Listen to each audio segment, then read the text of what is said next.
Hey, welcome to what is a new edition here on Baloney Brain.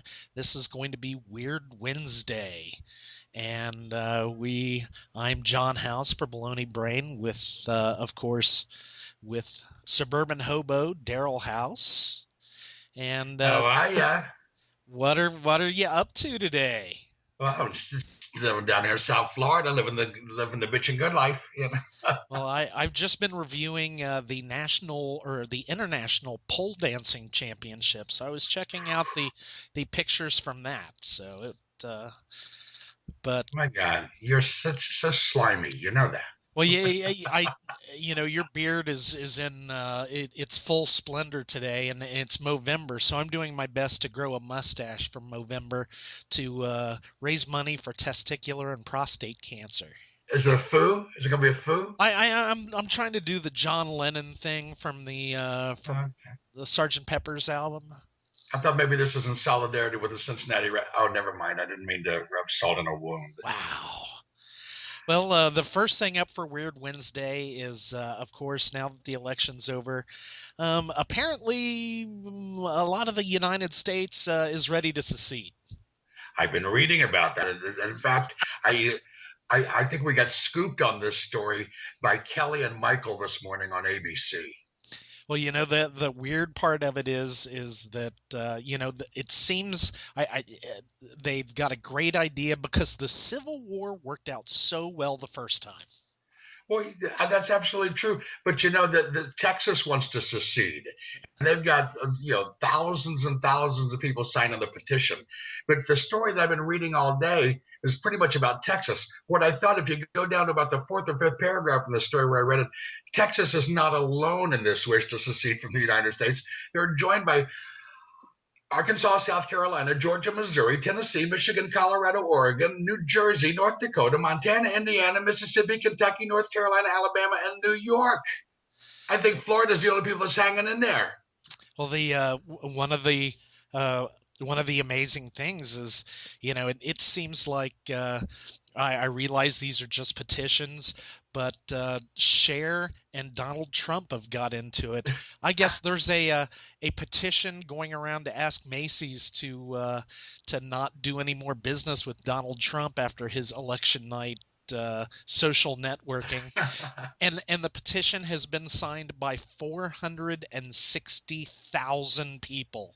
I thought they wanted a balloon of his head and that hairdo for the Macy's Day Parade. Hey, the hairdo in the wind, you'll put somebody's eye out with that. So watch that and don't run with that hairdo. You'll put your eye out. Well, on to the next thing. Dateline, West Hartford, Connecticut. Man steals Chinese delivery car and keeps making deliveries. I love this. Believe it or not, Kelly and Michael scooped us on this one also. They were back to back. I'm going, does art imitate art? No, I think I'm just writing their copy. They know what they're doing. This is a great story, though. I love this. Absolutely, not to be surprised by the fact that the guy was in possession of some marijuana. I'm guessing when he's hanging around and sees the Chinese delivery car and starts thinking, "Ooh, I'm hungry." Ah. You think when he got to like traffic lights, he did a little Chinese fire drill?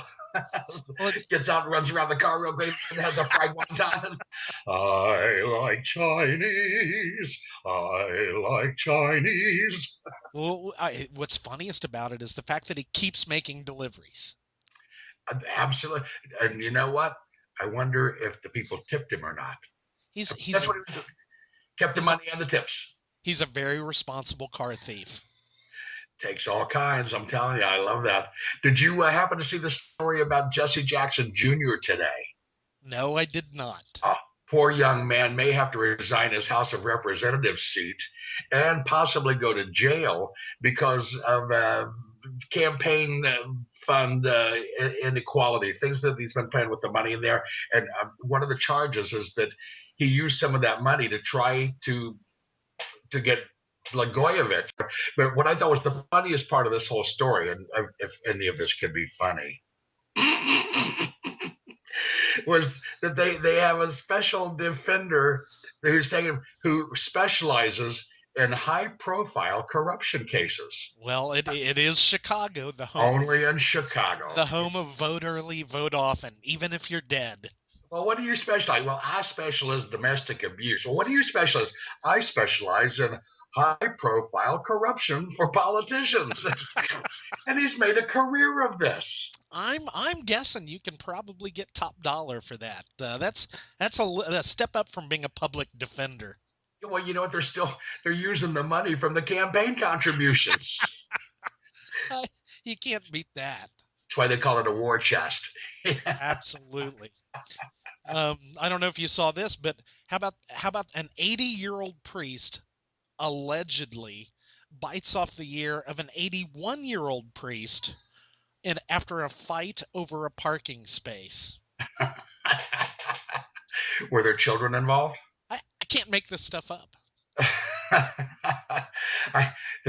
I'm reminded of the story. Now, this really isn't news, but I did hear the story about this like 91-year-old Mother Superior who was on her deathbed. Now, this isn't funny. Okay, it's a joke, but it's not funny. So why am I telling it?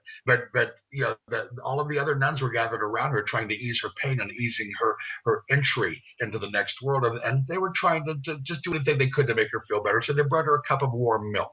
Well, the Mother Superior didn't really like the warm milk, and she kind of pushed it away. And she's fading, and she's back on her pillow. And one of the nuns remembered that one of the priests had given her a bottle of Irish whiskey at some time in the past, and so she went and she gets the Irish whiskey and she pours it into the warm milk, and she puts it to Mother Superior's lips, and she takes a sip, and it's like, no, that's all right. So she takes a bigger sip. She ends up drinking the whole cup of milk with the Irish whiskey in it, and then she kind of lays back on the pillow and starts to close her eyes. And one of the nuns says, Mother Superior, do you have any final wise words for us before you go on? And she raised her eyes and she raised her head. She says, don't ever sell that cow. Oh, that sucks. News as it happens. You get it here on baloneybrain.com. Well, that's about all I've got for this week. I know we've got Feel Good Friday and Weird Wednesday. I did have one more story that I was interested in just throwing out here. If you got a minute, this one came to me, and actually before we spoke earlier, the Oxford University Press comes out with new words that they put in the dictionary every year. Do you know what the word of the year for 2012 is? I do not. It's GIF, not peanut butter. I know what it is, but I don't know what it is. The graphic interchange format. GIFs are when you see them on the. So anyway, as the story goes, some other words actually were a little aggravated. So the lexicographers on the judging panel citing the words evolution into a social media tool with serious applications, including research and journalism. They used that as justification for the award. But several other words, including facetious and loquacious, have started petitions to secede from the dictionary. Several others have asserted that they're moving to Canada in protest. Nice. That's all I got.